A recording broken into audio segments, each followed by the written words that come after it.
सबसे पहले आपको बताएं कि वजीर आजम पाकिस्तान इमरान खान का कहना है कि शहबाज शरीफ मुल्क से जाने की नहीं भागने की कोशिश कर रहे हैं। इनके खिलाफ सिर्फ एक केस में 7 अरब रुपए की मनी लॉन्ड्रिंग का है। लोगों से फोन पर बातचीत और कौम से खिताब में वजीर आजम का कहना था कि जब इनको कोई घर बनाना हो या गाड़ी लेनी हो तो पैसे बाहर से आते हैं, वरना इनकी सारी दौलत बाहर है। नवाज शरीफ के बेटे लंदन में अरबों रुपए के घरों में रहते हैं। वजीर आजम ने कहा कि नवाज शरीफ झूठ बोलकर बाहर चले गए, इनके बेटे बाहर हैं। मैंने बैरून मुल्क अपना फ्लैट बेचा और पैसा पाकिस्तान लाया, लेकिन अदालत में इसका जवाब दिया। अगर नवाज शरीफ ने चोरी नहीं की तो अदालतों का सामना क्यों नहीं करते? उन्होंने कहा कि मुझे खौफ खुदा है, बड़े चोरों को नहीं छोड़ूंगा, जब तक जिंदा हूं शरीफ खानदान को नहीं छोड़ूंगा। इस बार शरीफ खानदान को एनआरओ नहीं मिलेगा।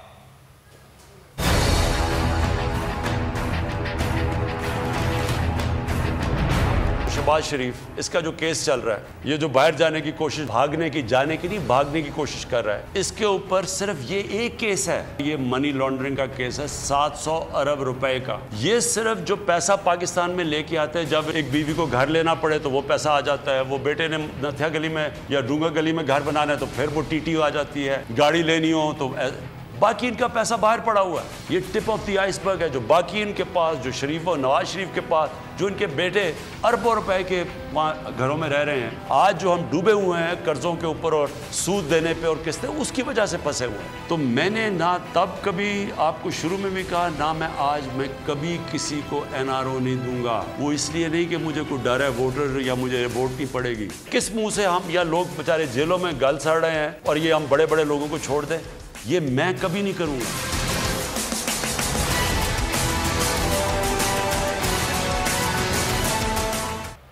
वज़ीर आज़म इमरान खान ने महंगाई को हुकूमत के लिए सबसे बड़ा मसला करार दे दिया। कहते हैं शौकत तरीन को इसलिए लाया कि वो महंगाई में कमी करने के लिए इक़दाम करें। उन्होंने कहा कि पूरी दुनिया में चीज़ें महंगी हुई हैं। पेट्रोल और डीजल की कीमतों में इजाफे से बराह रास्त महंगाई होती है, इसलिए खित्ते में इस वक्त पेट्रोल की सबसे कम कीमत पाकिस्तान में है। माजी में महंगे मुआहदों की वजह से आज बिजली महंगी है। मुआहदे किए गए, हुकूमत बिजली खरीदें या ना खरीदें, अदायगी करनी है। IPP से बिजली के कॉन्ट्रैक्ट पर नजरसानी के मुआहदे करके 134 अरब रुपए कम करा दिए हैं।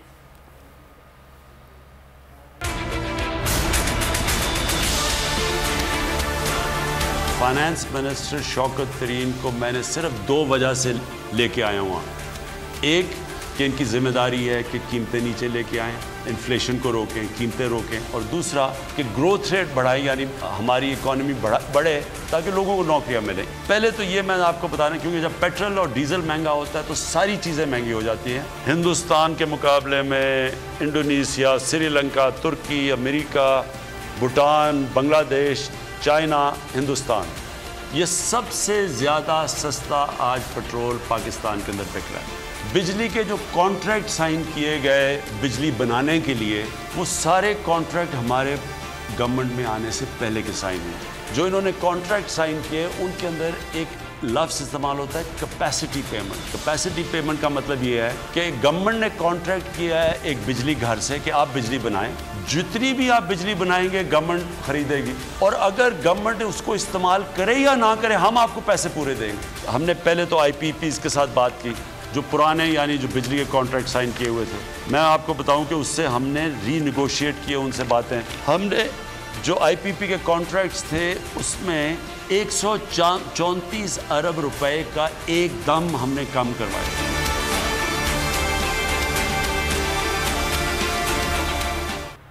चीनी महंगी करने वालों को माफ नहीं करूंगा, चाहे मेरी हुकूमत चली जाए। वज़ीर आज़म इमरान खान ने दो टोक ऐलान कर दिया। कहा कि कभी मुखालिफिन से नाइंसाफ़ी नहीं करता तो जहांगीर तरीन के साथ कैसे करूंगा। मुल्क में जितने भी ताकतवर चीनी 1 रुपये महंगी होती है तो इन मिलों की जेब में 5 अरब रुपए चला जाता है। उन्होंने 5 बरस में 22 अरब रुपए टैक्स दिया है, जिनमें से इन्हें 12 अरब रुपए रिफंड और 29 अरब रुपए की सब्सिडी मिली। ताकतवर को कानून के नीचे लाना जिहाद है। माफियाज का मुकाबला करके जीत कर दिखाऊंगा। जितने भी बड़े बड़े सियासतदान और जो ताकतवर, वो सारे शुगर मिल्स उनकी हैं।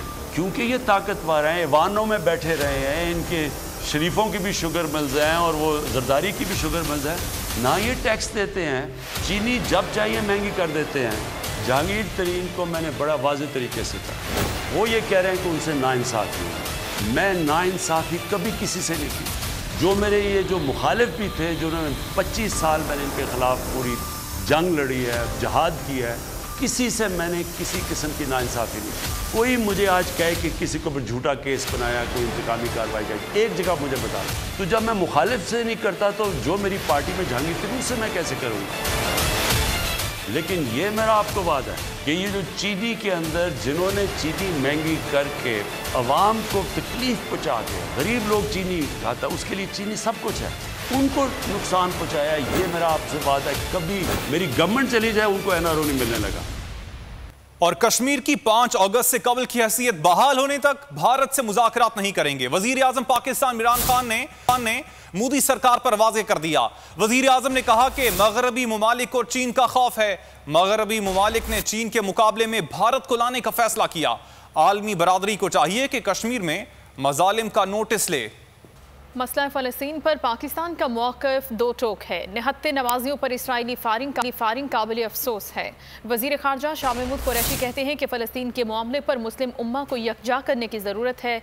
आलमी बरादरी इसराइल के तशद्दुद को रोकने के लिए किरदार अदा करे। शाह महमूद कुरैशी कहते हैं कि वज़ीर आज़म का दौरा सऊदी अरब दूररस नताइज का हामिल था। समरात जल्द आना शुरू हो जाएंगे। पाकिस्तान सऊदी अरब को अफरादी कुव्वत फराहम करेगा।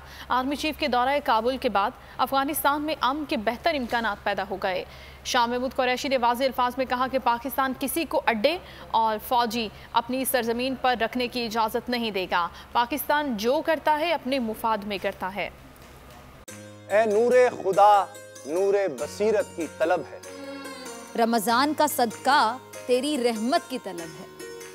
मख्फी हैं इसी माह में रहमत के करीने, गर्दाब से निकले हुए बख्शिश के सफीने। गोया है तेरे इश्क में हम सब बराबर, मजलिस को तू गुलदस्ता फिरदौस बना दे। रिंदों को सनाए शहलौलाक पिला दे, तू शम्मे कलम को यदे बैज़ाई अता कर। बच्चों को तो इफ्तार में तस्नीम अता कर। रमजान मुबारक की खुसूसी नशरियात रमजान में बोल, सिर्फ बोल एंटरटेनमेंट पर। रमजान में बोल।